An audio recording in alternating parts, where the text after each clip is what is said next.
During session 14 of Raiders of the Serpent Sea, we were missing one player. However, an important scene would have taken place early in that episode. Since we were missing players for later weeks, we decided to catch up with Hodor and Baldor. This scene would have taken place in the morning before they all set sail with the Warclan ship, heading north to visit the Warclan leader. Early that morning, Hodor sought out his brother. Get up and walk over to where Baldor's sleeping. Kind of takes a few minutes to look down at his brother while he's sleeping. Kind of bit of nostalgic, thinking about his brother when they were younger and there was no... The only problems they had were just basic sibling problems. Nothing bigger than that, really. Nothing complicated, fair. Yeah, just seeing that younger version of his brother as he just looks at him for a moment. And then probably the most gentle way he's ever woken his brother up. Just like a hand to the shoulder and like a gentle, like, kind of like rocking the shoulder a bit to wake up. Yeah, try and get Baldur's attention to wake up. Zisa. Oh, you. Yeah, I know it's a bit unusual for me to ask this, but, do you want to take a quick walk? Something I need to talk to you about. And, like, Hodor's normally quite closed off when he looks at you. The only emotions you ever see when he looks at you is anger, annoyed, or just completely closed down. But you see an actual sliver of upset, being sad, and that's not something you normally see looking at Hodor, I don't think. Fine. Yeah, he will get up and ask you to lead the way. So Hodor would probably walk the two of them. They're not on the ship, they can't be overheard, but they're kind of just sitting on the banks of the water, kind of looking out to sea, and he'll sit down on the ground and kind of like, with his head, kind of nod to the space next to him to get you to sit with him. Yeah, it's a bright morning. The sun rises in the direction you're sort of looking out from, and the Serpent Sea that it stretches on forever. That is usually all of your travels when you're away, but it's quiet in the moment. Baldur would sit next to Hodor in that case. Yeah. So, what is this about? Well, I know we don't get on, but I think it's important for you to know this. Whether or not you believe me is your own decision, but I dreamt last night of Father. He spoke to me in the dream. And like he goes quiet for a moment. You can see him struggling to like keep things together because it's that moment of saying it out loud that makes it real. And he'll just say, He's been killed, and he can't pass into Valhalla. Baldur remains quiet for a moment as he sort of stares at the waves coming into the shore. Are you certain about this? Have you had visions like this before? No, this is a first for me, but I do have a way with dead things. He'll laugh uncomfortably at that. I'm sure Father's been slain, and by the sounds of it, it's by our own men. He didn't deserve that. And if anyone deserved it, it was that bitch of a mother of ours. You watch like Hodor tense slightly, and you can see him about to say something. Like there's a bit of flash of anger in his face, but then he seems to think for a moment, and he remembers her response to you killing that kid, who I don't know if I don't think Hodor would have known him very well. He just knew that you hung out with him a lot, so he kept a wide berth. He was Baldur's best friend. How dare you? Yeah, but That's No, not. but That's not are you Hodor's, telling me yes. Baldor would have invited Hodor to hang out with him and his friends? No, that's true. He'll go. I think your relationship with her was more complex than I gave credit to it. Seeing the way she responded to you killing your friend like that, I can understand your animosity. I remember that day very differently, so I never really focused on those kind of details, you know. And I'm sorry. I suppose it might have been a detail to you when she took me out of my bed before sunrise and beat the shit out of me to build resilience. And she made me fight my friends just to get stronger and to gain the upper hand. I never Who- wanted anything of that. Anything like that. Hodor looks genuinely surprised at the idea that you were taken out of your bed before he woke to have the shit beaten out of you. Like, I think that's news to Hodor. I don't think he knows about that. He just knows that you were hanging out with Mum and Mum liked you. And that's all he read it as, because that's all he was told. So there is genuine surprise and sadness in his eyes when he looks at you. I didn't know that that's what she did. I just knew you guys were together, and then she'd come back and tell me how good you were, how great you were. Why wasn't I anything like you? Why was I weak? Why was I a coward? Why was I nothing like the amazing Baldor? What was the point of me even being there, you know? Trust me, you were the lucky one.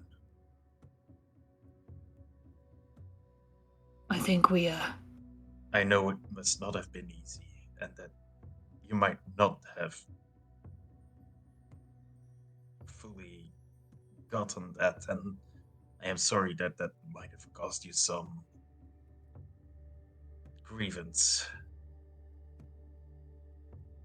In some ways, I am happy you did not undergo the same fate as I did. But believe me when I say you do not want to be like me.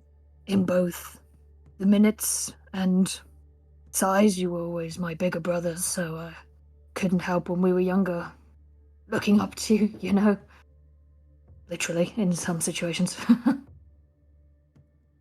But, Well, I'm quite small, as you might remember, so I don't know if you actually literally looked up at me. I think at one point they were. There was. I think Baldor started off taller, and then Hodor just like stretched out like a bean. Hodor's gonna sort of. He's kind of like starts absentmindedly like drawing like the Lutan crest in the sand around. And he sort of chuckles to himself a little bit and he goes, maybe if we actually spoke to each other, we would have been able to help each other out. Well, we cannot change the past, but maybe we might still find a way to help our clan in the present. Yeah, Hodor, in your head, you're just hearing the words of your father, basically of the clans are corrupt, a mockery of what they once were. And yes, the hearing of the name, you heard Care Breckenstar, the Jarl of the Lutan clan, was implicated in obviously sending these men to kill him, not allowing him to pass into the beyond, at least honourably. It means he is with hell now and gone the other way. or stuck in some sort of purgatory. You're not sure. He came in a dream. He's not where he should be. After hearing Baldur say those words that are so similar to what their father said, like, Hodor kind of looks at him and sort of takes him in front of him for a second. He goes, I always assumed you were our mother through and through. Nothing like father, but I think you're more like him than I thought. He said similar things to me in the dream, and he seemed happy when I told him that we were together again. And I think maybe for his sake, it won't be perfect. I know you can't change the past, but maybe we can use this as a stepping stone to a slightly more friendly future between the two of us.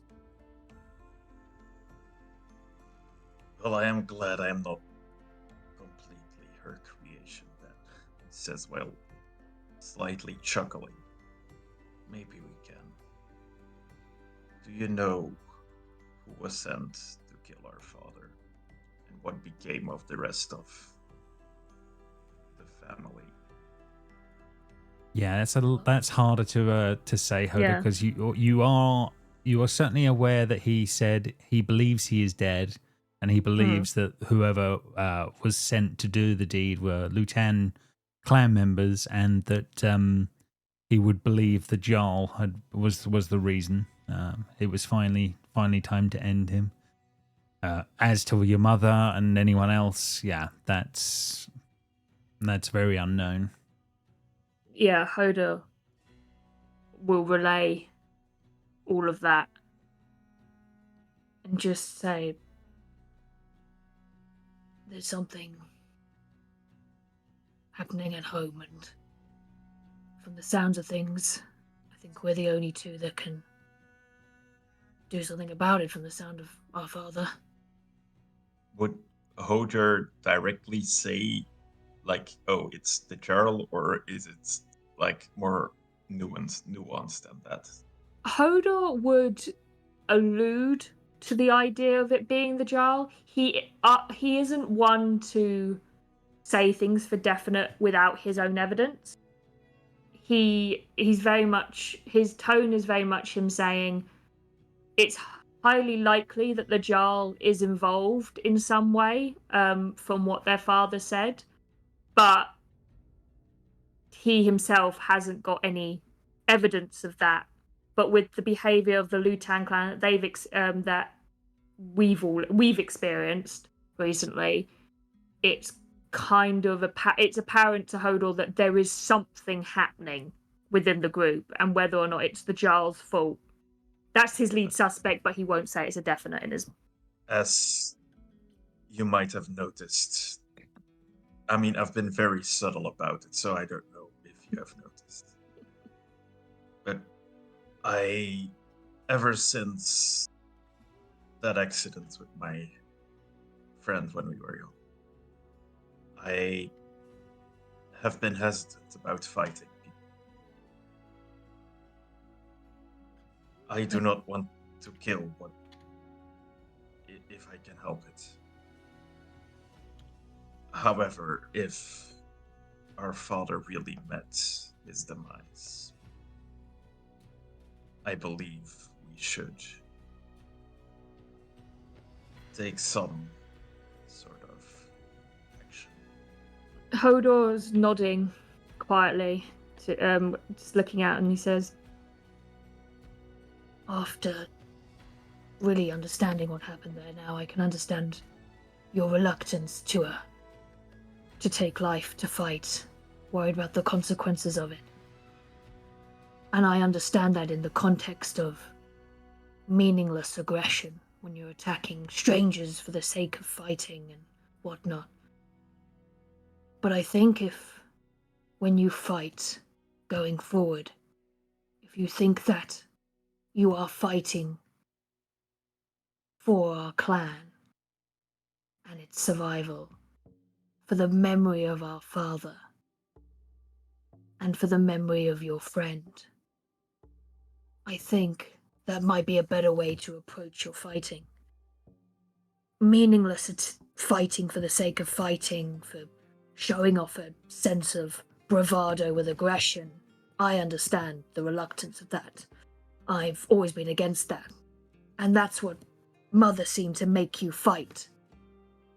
With that bravado and with that sake of just showing off.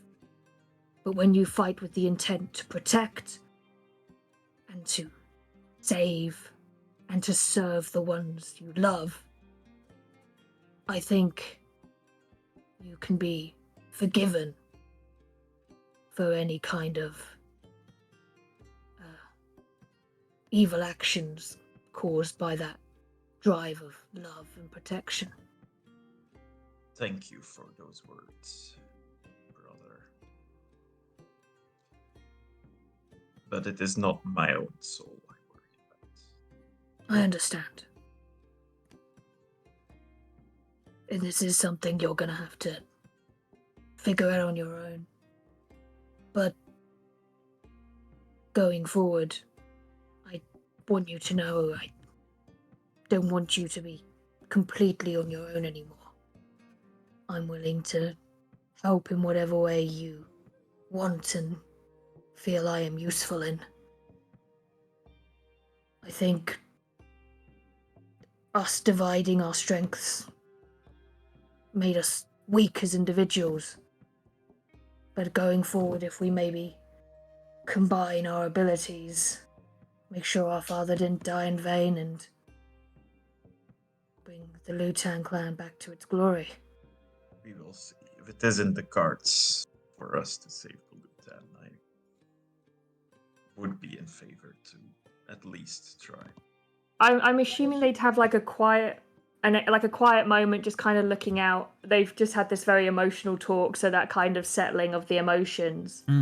And Hodor will turn to Baldor and just say, before returning to the ship, would you join me in doing some funeral rites for Father? I understand we have no body here for him, but maybe if we preach for his soul and from here, we do the rites for him over here, we can encourage his entrance into Valhalla. Do I have some token from my father, something that would have been given to me or us by our parents, like some sort of, I don't know, like a shark tooth necklace or something? I'm sure there would have been. This was the caring one of the two of your parents, so I'm going to say yes. Yeah, if you can think of something that would be a trinket that would make sense, by all means. Like a tooth on like a piece of rope, which like served as like a basic necklace or something. yeah. So I'll take that off. Perhaps this will help. That would be good. Hodor would kind of try and find like a nice point on the beach to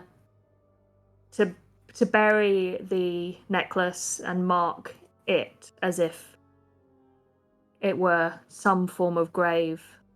And he'll do some rites in his own druidy fashion. He'll he will do a little cut into his hand and drop a couple of bits of blood in there, because the same blood of his father runs through him. So that will be the substitute for the body for these rites, and he will pray for father's soul and for it to move on and into Valhalla, hopefully. Interesting. Like a vouch. Yeah. There's two possible ways of going with this, and I need to know what his thought process is. Mm-hmm. Does he think of some of the gods from the Stone Court, the people that could that can offer up glory, to try and implore them, or is it the reverse? Is it that he tries to implore hell to let him go? Which way round? Well, which way is he beseeching the gods? Is probably what I would need to think through. I think knowing Hodor, he would ask Hel to release him and allow him to go to Valhalla because he doesn't believe that the other gods can create a fake glory that will allow him in. So, and also he doesn't want Hel to feel cheated out of that soul. So if he placates Hel, then there won't be any of that trouble. So that'll be how it is. And also just how Hodor is as a person. He's got to go the dark route, hasn't he? Okay, I'm going to need a religion from him. Oh, God, I need to get my sheet up. Oh. Yeah. Oh, if you can. Yeah. Yeah, Would you want me to roll it for you? I'm happy to. I'm just getting my sheet up on my phone, so I actually no know problem. Yeah, no worries. What I've got for religion. Was it religion, wasn't it? Religion will be good, yeah, on that one. 9. Okay. a solid. Yes, a solid 9 on that one. Yeah. So as you do that, it goes. The time passes quietly. Nothing to really note. The only thing that you do pick up in the moments is the sounds of wolves as they start to howl in the distance as they're getting slowly loaded onto the other clan ship. Another thing that your father had said, don't trust the War clan. Yes, yeah. And who do they serve? They serve Hel. Yep. Cool. Fair enough. Hodor will say to Baldor about the fact that our father does not trust the War and told us not to do so. Baldor can give me an intelligence. Intelligence. That is not my strong suit. Fair enough. Oh, okay, yeah, but fair enough. -1. That's you would literally put that in the odd category. You're not sure whether your father ever having any dealings with the War clan, but yeah, it's a little strange.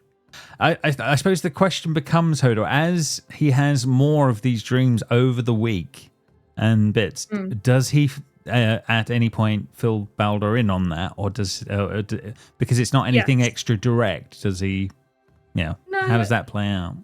Hodor, I think, would tell Baldor, especially if and asks if Baldor wants to say things, because this is the point where Hodor wants to try and repair as much as possible the relationship, and I think making sure that his brother knows what's going on with their father in the afterlife is a good way to start, and so that Baldor has the chance to have things said to their father that he might want to say, and everything like that.